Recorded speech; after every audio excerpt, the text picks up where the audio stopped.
week, it is time. And now it's time to open up your ears and your minds, MMA fans. It's time for Ric's Pics. Ric's Pics. Ric's Pics are lots of fun. Yes. And his hair is in a bun, because it's... Yes. You already know what it is. Ric's Pics. Ladies and gentlemen, boys and girls, it's the moment you've all been waiting for. It's the new craze taking the world by storm. Yes. Live from the Vox Studios in beautiful New York City. It's time for... Ric's Pics. Yes. There Hello, he Ariel. is. There he is, Crypto Rick himself. Crypto? Yeah. Why? You're big. I mean, I feel like the thing you popped for the most in that interview was the NFT announcement. You love that. Well, first stuff. of all, crypto and NFT are not the same thing. It's the same let's, crap. It's let's the same. start there. Isn't it like part of the same umbrella? Like it's under the same umbrella, no? Of things you don't understand, yes. It is. It is under that. Whoops. I just, but no, they're completely different things. Okay. NFTs are digital property. Crypto is a digital currency. Okay. You can purchase NFTs with cryptocurrency, but they are quite different. All right. Well, there's something. There's a word. What's the word? Blockchain. Thank you. See? I knew Frank had my back. It's part of the blockchain, right? Sure, but that doesn't make them the same thing. No, I never said it was the same thing. I said under the same umbrella. You popped for that. No, I did not.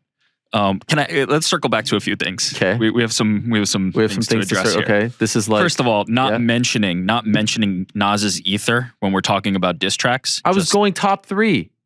Yeah, number 1, Nas's ether. What?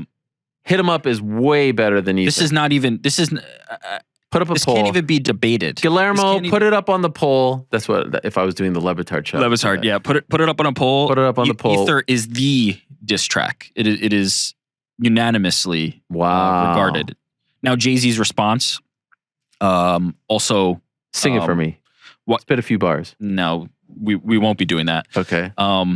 Also well respected and tried and true when it comes to this debate, but Nas's ether. In fact, it has. So give me your top 3. It has become vernacular to say somebody got ethered. Is it from that? Yeah. Oh, you've known this phrase and not known. Of course, everyone knows ether. I mean, I've used it 1,000 times. Really? I didn't realize that. Yeah, that is where it is from. Also, now we're is number 2 hit 'em up?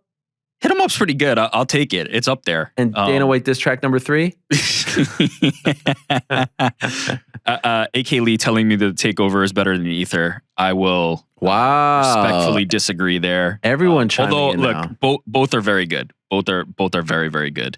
But I will respectfully disagree. The Queensbridge native takes it home there. And then now, going back again, third favorite segment of the week. What are the first 2? Give me the first 2 segments of the week that are preferred over Rick's Picks. Well, number 1, obviously On the Nose. Everyone checks it out. That's where everyone gets their juicy solid segment. Love it from. And people have said, GC segment. People have really GC and Helwani is the proper name. Yeah, you know what? We're calling it G City these days. I'll have to take third place. I'll have to take third place. I respect the list and I abide by it. All kinds of activity here on the Slack channel. Damon Martin, by the way, agreeing with me that Hit 'em Up is the greatest of all time. No Vaseline by Ice Cube is number 2. Also a strong contender. Do you know why I said that? Carly Simon. Carly Simon. You were so vain. That's like. Oh. Come on. Is that a diss? You know what? Track? That's actually a great take. By the way, no, it's not because we're talking about disses. Is that against another musical artist? Is that a diss track? What's the story behind that song? Against, I think, the actor William Beatty. Yeah, see, it doesn't. Wow. Yeah. I mean, Frank really showing his age right now. Music on music. Dana White's a rapper. You're right. Well, no. I mean, again, we're pointing to Ariel not knowing what this conversation's about. Hey, did you know this? Long before Simon recorded what would be known as You're So Vain, the song was titled Bless You Ben. The first words were Bless You Ben. You came in when nobody else left off. Simon felt dissatisfied with the lyrics and put the song away until she attended a party one night where a famous guest appeared. A friend told Simon the male guest entered as if he was walking onto a yacht. Simon incorporated those words into the melody of Bless You Ben as she was composing on her piano. So I don't really think this is a diss track, as great as it is. You're so vain. You probably think the song is about you. You're so vain. You're so vain. We're gonna give credit to that. You know what? I'm flipping. I'm changing it. You know what? That's a solid. I'll accept that as a diss track. Yeah. Although even though it's not against musical artists, hitting up Warren Beatty, I'll take it. All right, fair enough. I just don't know who is she talking about in the song. That's it is. Okay, it is Warren Beatty.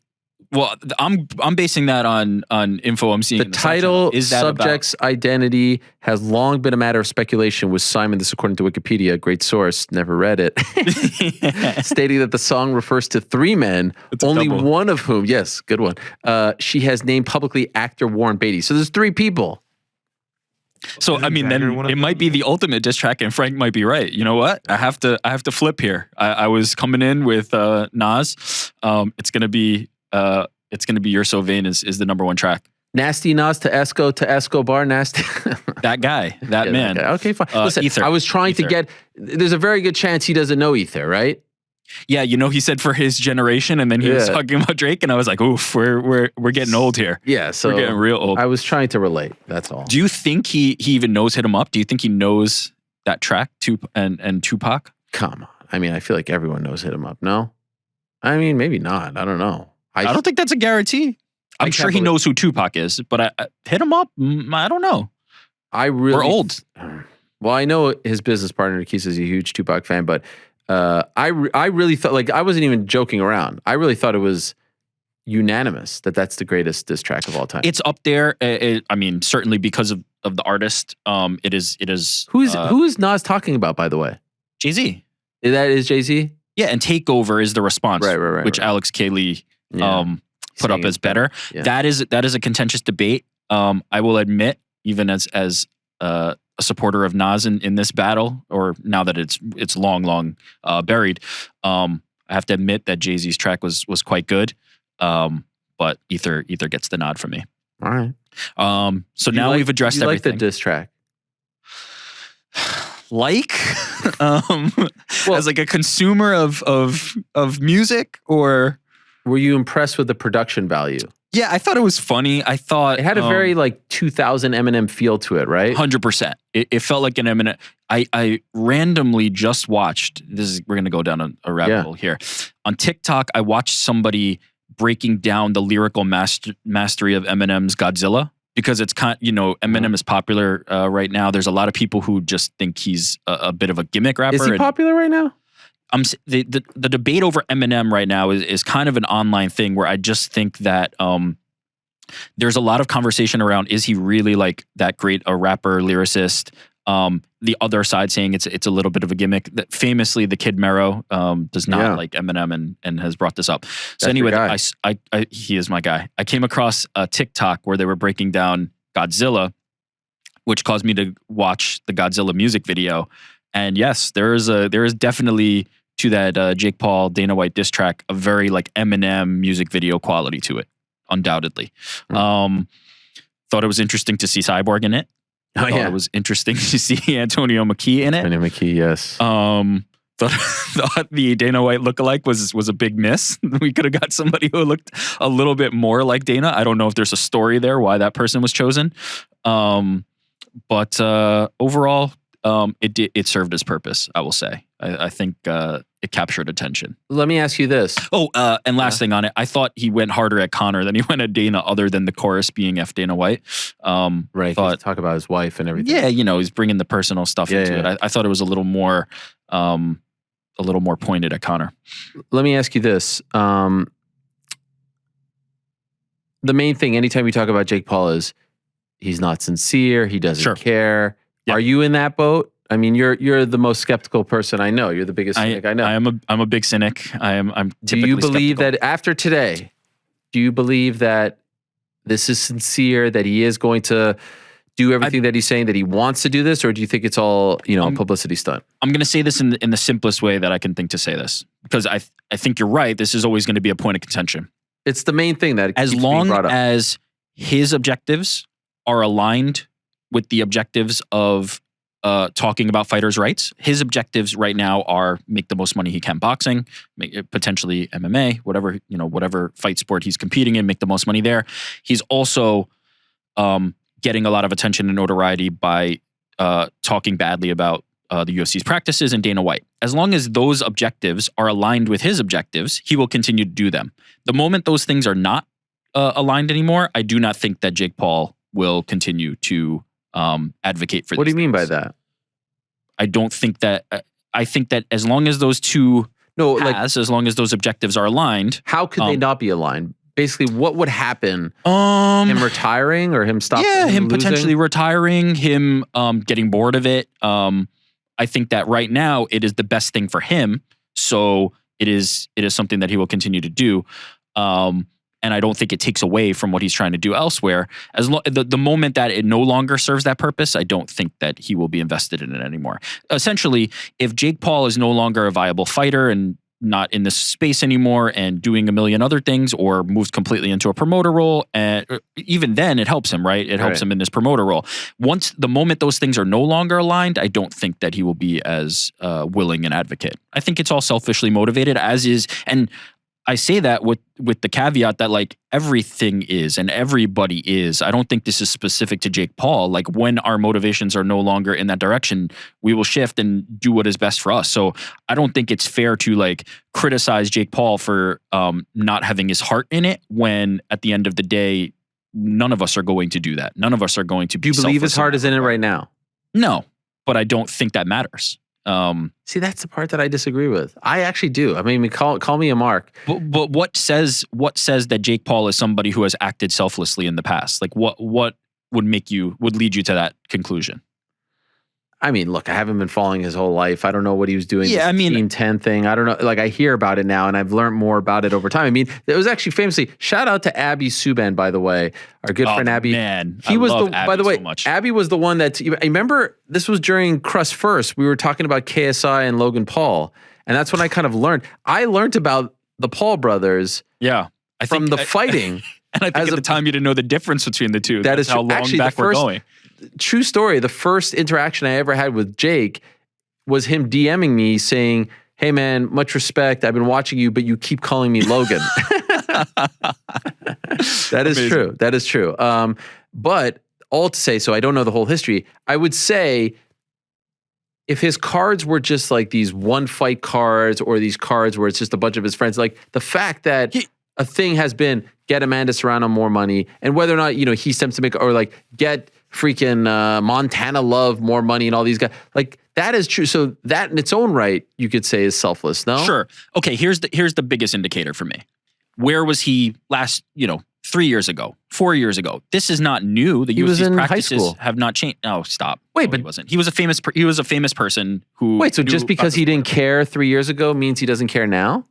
I'm not saying that that's the case. What I'm saying is the timing is conspicuous. Yes, the idea that this would further his motivations and career aligns. And or you could say he's more involved in the sport. His eyes were open to certain things that he did. Because again, I always talk about the pizza night. That's what fans want. They just want to watch fights, bro. They just want to watch cage fighting. Once you get to see how the sausage is made, maybe you're like, as you said, oh wow, Amanda Serrano only made $20K. The one thing that I guess, look, you can have your own opinion on this. Everyone, like, that's what's fun about the story. The one thing that kind of makes me feel like, well, like, how do you truly feel about the sport is anytime he does something, it's the same old thing by the same old people. He doesn't believe, what's he going to do? Where's this going? Like, all right, guys, something is happening here. There is something. Yeah, now, if it falls flat, you could be like, all right, this dude was a fake. He was a phony. But I don't understand the rush to just poo-poo on everything. Now, you say like, oh, the song was lame. I didn't like this. Like, yeah, it's fine. Everyone's opinion. But if it continues to be, we're going to do this, we're going to meet with these people, like, let's see how it all plays out.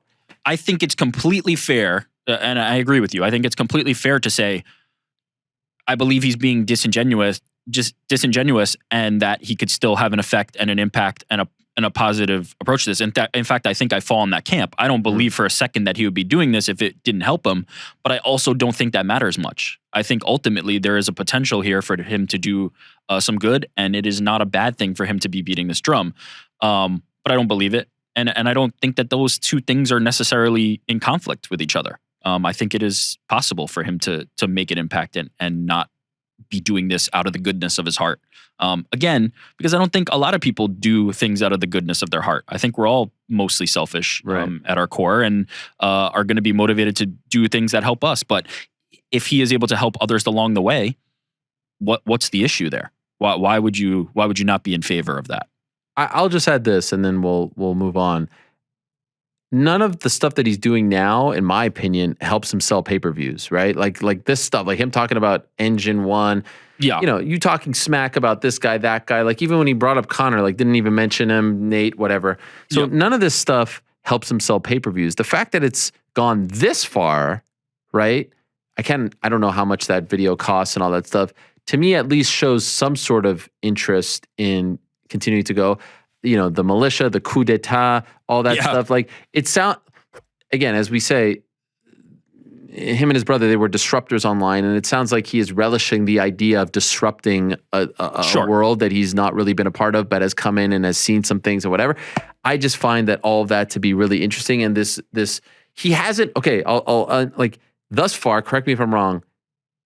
He hasn't said he was going to do something and not done it, right? He said he was going to box, he did it. He said he was going to fight an MMA fighter, he did it. He said he was going to fight Tyron, he did it. But you know what I mean? He got the Showtime deal, all that stuff. So let's see. I don't know. Yeah, Listen, I don't care if it's freaking, you know, Leslie Smith or Randy Couture or Lucas Middlebrook or GSP or Bjorn Rebney or Jake Paul. Like, I don't care who it is.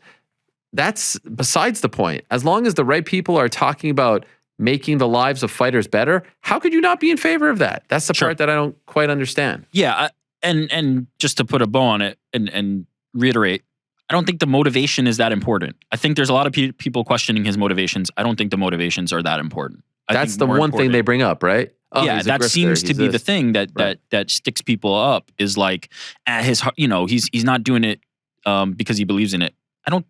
Personally, I don't think that matters. To your point, like, it doesn't really matter who gets what done as long as things get done. That's the camp I fall in. And I'll push back a little bit on the one thing, which I do think that this helps his pay-per-view business, because I think going against Dana White in the UFC gets him attention in MMA spaces, clearly, very clearly, and that helps him because MMA fans are the ones who are buying his pay-per-view, not really boxing fans. The MMA, let's call it what it is. Sure, it is amazing that he is a boxer, right? Like, if say what you will about the opponent, like he has competed in the sport of boxing. He is a boxer. Anybody who, at this point, a guy who has fought professionally that many times, he is a boxer. If anybody wants to make that argument that he's not, that's a miss me with that. 100%, especially when you compare like who the greats fought in their fourth and fifth fight, whatever. Yeah. The crazy thing is, though, he is more linked, I feel like, to MMA 100%. because everything is. So then I see people be like, "Why is he on the MMA hour?" Like, bro, what are you talking about? He's on the MMA hour because you're tuning in to watch him on the MMA hour, and the attention is there for Jake Paul from the MMA audience. But B, everything he talks about is MMA. Sure. And if you're the most interesting thing that will come from this conversation is him saying he'll fight Habib, or sorry, not the most interesting. The most widely trafficked, in my estimation, will ultimately be him saying he'll fight Habib in MMA. There's a lot of interesting things he said, but I think that will be the thing that spreads the widest because Jake Paul speaks to the MMA audience. The MMA audience is very interested one way or the other in Jake Paul. That is a fact. And if you're a boxing fan who is annoyed by the whole thing, I would just say, look at Katie Taylor and Amanda Serrano. They tried to make this fight for years, and now it's done. It's not a work that his presence made it happen, you know, and other people, of course, made it happen as well. Eddie, DAZN, Nikisa, like but like it's not a work. He's not just some like dude that they just, you know, threw in and be like, this is the guy. Like, you know, he helped make the biggest women's boxing match of all time. The same way, you know, again, he's taking a shot at Bob Arum, right, by talking about that. Whether you agree with his sentiment, whether you think it's genuine, whatever the case may be, on the other side of it, he is helping to promote this fight that was not done before he came along. Again, the results, I think, are what is important when you're looking at this situation. And the results here are, he is saying, and you know, obviously it would need to be confirmed, but he is saying that the two women involved in this fight are going to see 7-figure paydays. That is a result. That is actual and tangible and something you can look at. So regardless of his motivations, there's something happening here, clearly. All right, what do we got? It's going to be a short one today. We've got one because I thought this one stood above the rest. Okay, really throwing, I mean, geez, like not even. And listen, when you hear it, you'll know, because Okay. I think you will agree with here. And it deserves the spotlight on its own. There's going to be an honorable mention because I actually have two, but this one's so good that I needed it to be one and an honorable mention. All right. The trailblazer himself, Mr. Kevin Holland. He is Rick's pick for this week. Tremendous. I mean, a troll. If you haven't seen it, I don't feel comfortable showing video of this because, again, you got to consent to these types of things. Kevin Holland, on his social media, you can find this. Mm-hmm. And there was an article on MMAfighting.com. A troll reached out to Kevin Holland via DM multiple times, harassing him, I would dare say.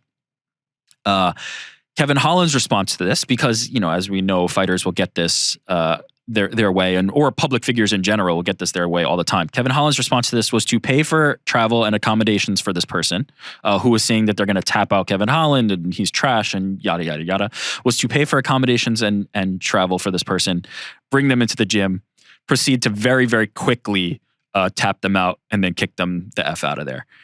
Kevin Holland, you're a hero, sir.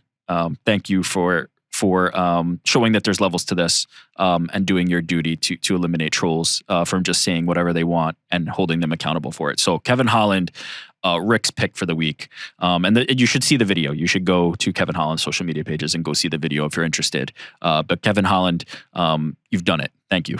It's pretty amazing. He's not the first one to do that. No, Derek we were Lewis. talking about it. Yes. I think what made this there one... have been others, no? Oh, there's definitely been others, and even in the early days of MMA, like gym storming and stuff like that was a thing.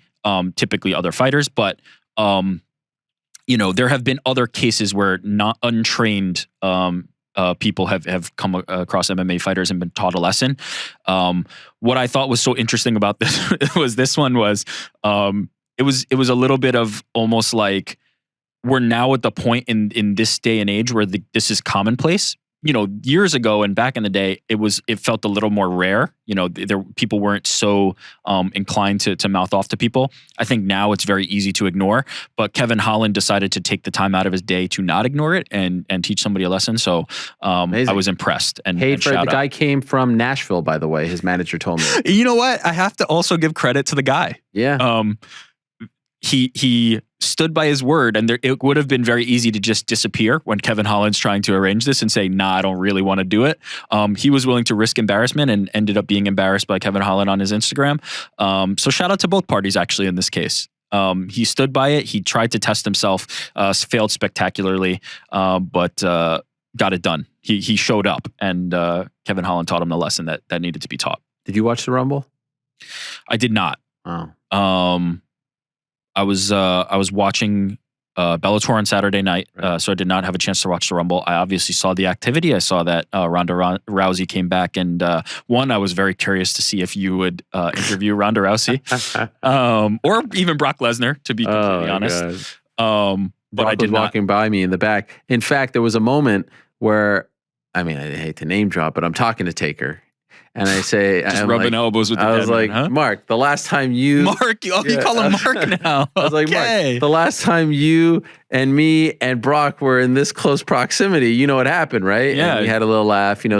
Seth came in and we were talking about it. It was just, real hobnobbing, I love it. You're just entrenched, huh? You're just one of the boys, as they call it. One of the boys in the back. I love it. Yeah. I can't talk about everything. There's kayfabe. You got to respect the business. Can't talk about everything. Did you watch Eagle FC? I did. That I did watch. In my honorable mention, it was really number 2, but I thought Kevin Holland deserved this on his own. Number 2 was Rashad Evans. Shout out to Rashad. Yeah, man. Legend. You love to see it. Hadn't fought since June of 2018. It says here, I looked it up on Wikipedia, it said he hadn't won a fight since November of 2013, but it says it was against Chael Sonnen, which we know he's undisputed and undefeated, so that can't be right. So it must have been June of 2015 against Dan Henderson. But he hadn't won a fight in a long time. So crazy. I remember that Chael fight was UFC 167, the anniversary show, 20th anniversary show. And he looked amazing in that fight. I remember he smoked Chael. Absolutely. What was it, like 2 minutes or something? 3 minutes? He looked, he looked on fire. And up until that point, he was looking really good. And then it went downhill from there. He ended on a losing streak, retiring in 2018. But came back, got the W, looked good. Yeah, good for looked him. really impressive and in incredible shape. I think on the broadcast they were talking about him being a fruitarian. I don't want to. He's hardcore into this. I spoke to him about it, and he's still doing it. He lost a ton of weight. It's crazy. It's crazy how good he looks for his age.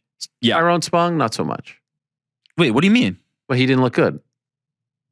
Not you mean physically. just in the like, perform. Okay, I was about to say if you're saying Tyrone No. Spong didn't look good, I was he didn't perform putting us all well. to shame. No, he did not. Look, that's quite frankly, like I don't think Sergey Haratonov will get enough credit or like people will really understand how good he is. Right. That dude is a legit MMA fighter. Like has seen everything, has been around the block for a very, very long time. Tyrone Spong is a 2-0 MMA fighter. Coming in off a very, very long layoff since the last time he fought MMA. It was, those WSOF days. I don't even remember how long ago his last fight was. That was not like some cupcake matchup to walk into. That was a very, very tough fight. And I think actually Henry Cejudo in the post-fight did a good job of kind of explaining that. How was Henry on the broadcast and everyone else? What? You're telling me he wasn't great? Who was it? Chael? Kamaru, Henry? Henry had a rough night at the office. First of all, he called him Tyrone Sprung for the entirety of the broadcast. So not a great showing there. Yeah, Henry had a rough go. Chael's great as always. Was Chael a color analyst? Yeah, Chael was providing color. color. All three of them were in there? How many guys were in the booth? I don't think Henry was in the booth. Oh, he was just the interviewer. He was the interviewer. It was Cyrus Fees, Chael, and Kamaru. Wow. How was Kamaru? Kamaru was solid. Look, again, you got to get the reps in there, and Chael's been broadcasting for a much longer time. But shout out to them, and how shout was out to Rashad Felicia Spencer? Good, but I mean, she was used minimally. I would say she was more there to add some colors to the backstage stuff. She wasn't necessarily like popping in a lot. It was very spotty. But no, great. I mean, good to see her transitioning into that role. But look, they're putting something together and giving fighters opportunities. So shout out to that. But Rashad Evans, Benson Henderson mentioned them. Was the one who stole the show that night. And Benson alluded to potentially retiring, potentially fighting for Bellator, potentially fighting for Eagle FC. Again, options. But Benson picked up a big win. He did.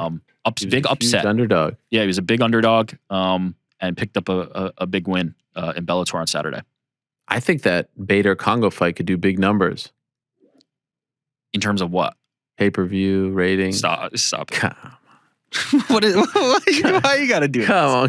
Why you gotta do this? Come on. Are you essentially implying Fedor was the fight to make? Bader versus Fedor? Is that where we're going? Wasn't he there? Well, yeah, because he's Moldavsky is a Team Fedor fighter. So yes. he's there. Yeah. No, I know. There's like a rhetorical. I mean, with all due respect.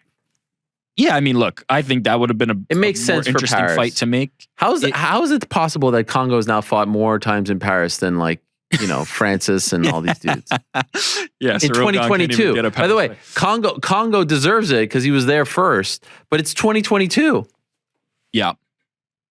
Here's my question: Is Congo versus Bader one we needed to see again? Is that the one that we were clamoring for? I personally was not. It's fine though. It's good. I'll take it. Look, listen, Bader winning at heavyweight is pretty amazing. Yeah, well, quite frankly, I just think their heavyweight division needs an influx. Right. Bellator's heavyweight division.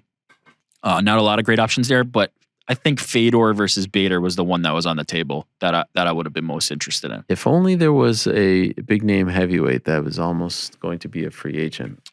Yeah. Could be interesting. Yo. Forget about Ngannou Gantu in France. Could you imagine Congo beats? Could you imagine Congo beats Bader? They sign Francis and they do Congo Francis in France. Listen, biggest fight in French MMA history. Now. Wow, that just actually blew my mind. Congo, the old guard, who at that point will probably have the belt, in the most anticipated unification bout promotionally in MMA history. Czech Congo, the ageless wonder himself. I was just thinking, who is the lineal heavyweight champion Francis Ngannou? I'm trying to think. I think it has to be, right? It's tough. But that, yeah. Look, you're setting the table for it. Yeah. No one dropped the belt because no one left, right? Or got stripped. Yeah, I don't remember. Heavyweight's tough because they've had, it's been so sparingly. It's been an interesting kind of path in history. But I assume that Francis is the lineal. That could be bigger fight. That could be interesting. Yeah. Bigger fight. Francis Check. Francis John Jones.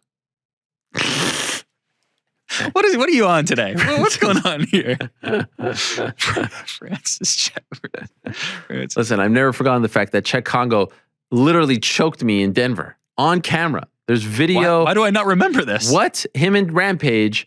I'm doing the interview. Oh, yeah. He comes. Okay, yes, that's right. And he squeezed really tight. Like, I was like, all right, Czech, you can let go now. It'd be Rampage, right? But no, he was the muscle. He was the muscle for that. Yeah. And claimed to be my friend. The guy's really squeezing tight. Thank God I survived. Listen, I mean you've survived Overeem. I've survived. I mean, not only did I survive, I stuffed his takedown while holding a microphone. I know, and you didn't even give up the hips. Survived. It was impressive. James Toney.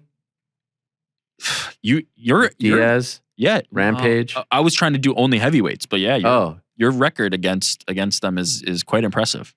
Okay. Weird tweet that I just got. Get Cub Swanson on the show, you fraud. Why? Why do I read this stuff? I mean, he speaks for all of us. Get Cub Swanson on the show, you fraud. Why is Cub Swanson the litmus as to whether or not I'm a fraud? I just love the passion of it being specific to like everything else you do is going to be fraudulent unless I get Cub Swanson on. It's great. All right, it's fair enough. I appreciate that passion. All right, well, we're out of time. Anything else? No, that's it. We got to. I mean, GC's got to make it home in time for Monday Night Raw. He's all in. I'm excited. All my friends are competing. NewYorkRic. That was, shout out to Sandu. That was him. I already did this on the show. Don't shout him out. What? You did this? I've done this from the first moment Mr. Monday Afternoon was announced. Oh, I thought he okay. No, he said it to me. He said he was a big fan of the segment and he did this. I was like, wow, I never really thought of that. Listen, we're gonna make a case to try and be the number 2 best segment of the week. We're gonna try, but it's stiff competition, so it's gonna be Thank you very much. We'll talk to you in a week. God bless. There he is, Mr. Monday Afternoon himself, Mr. NewYorkRic, and that means we're out of time. Another